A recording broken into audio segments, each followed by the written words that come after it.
अनुज ने अभी आपको एक छोटी सी समरी और एक छोटी सी सीख भी दी और अब एक काम करते हैं, पहले रखते हैं आपकी स्क्रीन पे अमित सेठ जी और मानस जायसवाल जी।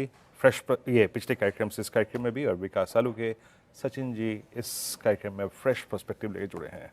आप सभी को नमस्कार, कार्यक्रम में स्वागत है। सचिन जी गुड मॉर्निंग, क्या पिक कर रहे हैं आज? Good morning Virendra ji, good morning Anuj ji, good morning to all the panelist. यहाँ पर दो सेक्टर्स काफी स्ट्रांग एंड कंसिस्टेंट नजर आ रहे हैं। ओवरऑल आई थिंक इनके कॉन्स्टिट्यूएंट्स में भी अच्छे ब्रेकआउट्स हैं। पहला स्टॉक है बजाज फाइनेंस को है। मुझे लग रहा है यहाँ पर लॉन्ग पोजीशंस आपको ऐड करनी चाहिए। डिस्क्लोजर होगा कि हमने हमारे क्लाइंट्स को भी ये रिकमेंडेशन दी है। ओवरऑल अगर हम स्ट्रक्चर को देखें तो वीकली चार्ट्स पे काफी शानदार एनगल्फिंग बुलिश फॉर्मेशन है। प्लस इसके 5 and 20 एक्सपोनेंशियल मूविंग एवरेजेस में एक पॉजिटिव क्रॉसओवर आज हुआ है काफी दिनों के बाद। एंड एक अच्छा स्टेबल ओपन लो बनाने के बाद ये रैली बिल्टअप हो रही है, तो मुझे लग रहा है यहाँ पर मोमेंटम काफी ड्यूरेबल है। जुलाई के फ्यूचर्स में अभी भी खरीदारी करने की ही सलाह होगी। स्टॉप लॉस आपको यहाँ से 930 पे लगाना है और क्लोजिंग बेसिस हो सकता है कि ये पर्टिकुलर मूव 1 से 2 दिनों में ही 1006 तक एक्सटेंड हो जाए। पोजिशनल टारगेट यहाँ पर होगा अराउंड 1036 का।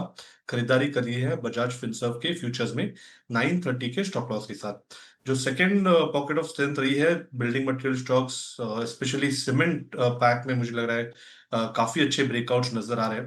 बट उसमें से दालमिया भारत में मुझे लग रहा है जिस तरीके से वीकली पैटर्न्स है, एक बुलिश फ्लैग फॉर्मेशन है इसके वीकली चार्ट पे।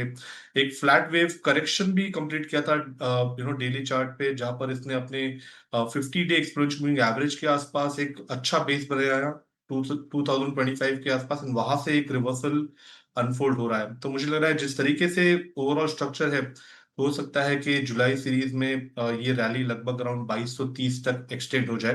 तो 100 पॉइंट के तेजी के लिए यहाँ पर दालमिया भारत के मोमेंटम को चेस करना चाहिए। स्टॉप लॉस आपको लगभग अराउंड 2095 पे लगाना है ऑन क्लोजिंग बेसिस, एंड खरीदारी करनी है दालमिया भारत के फ्यूचर्स में भी। ओके चलिए, तो ये दालमिया भारत ये हो गई सचिन की एक पिक का। सचिन, आपकी रीडिंग क्या कहती है आज? क्रूड को प्ले करने का जरिया कुछ आज बीपीसीएल दे रहा है क्या? वीरेंद्र जी, ऑलरेडी एक अच्छी रैली बन चुकी है इंट्राडे वाइज। मुझे लग रहा है यहाँ पर एक हर्डल जरूर है 330 के आसपास।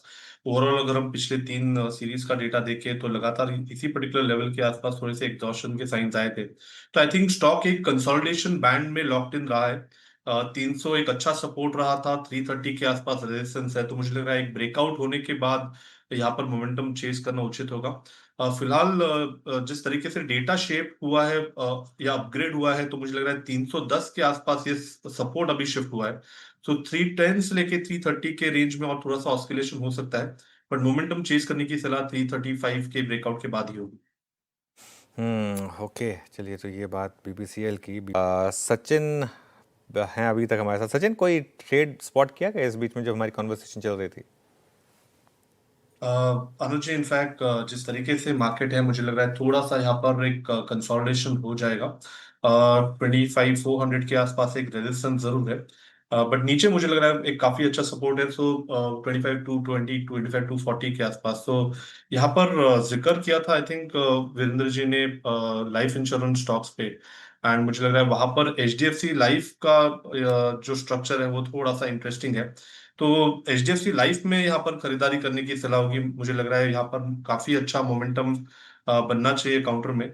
जिस तरीके से फिलहाल डेटा प्लेस्ड है, 800 के आसपास का हर्डल है, वो मुझे लग रहा है कॉन्फिडेंटली पार होगा।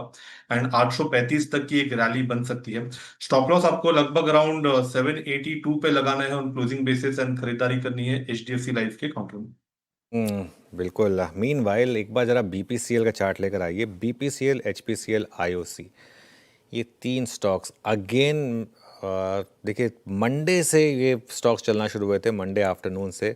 और ये बात हुई थी कि बड़ा मूव आएगा इन स्टॉक्स में एक बार क्रूड सेटल हो जाएगा। तो सचिन, इनमें से कोई पिक करना हो तो कौन सा होगा तीनों में से? अनुज जी, मैं थोड़ा सा वेट करूंगा यहाँ पर। मुझे लग रहा है बीपीसीएल एचपीसीएल दोनों स्टॉक्स में थोड़ा सा रेंज बाउंड एक्शन है। बट बीपीसीएल में 330 के ब्रेकआउट के बाद मुझे लग रहा है अग्रेसिव लॉन्ग पोजीशंस बनानी चाहिए।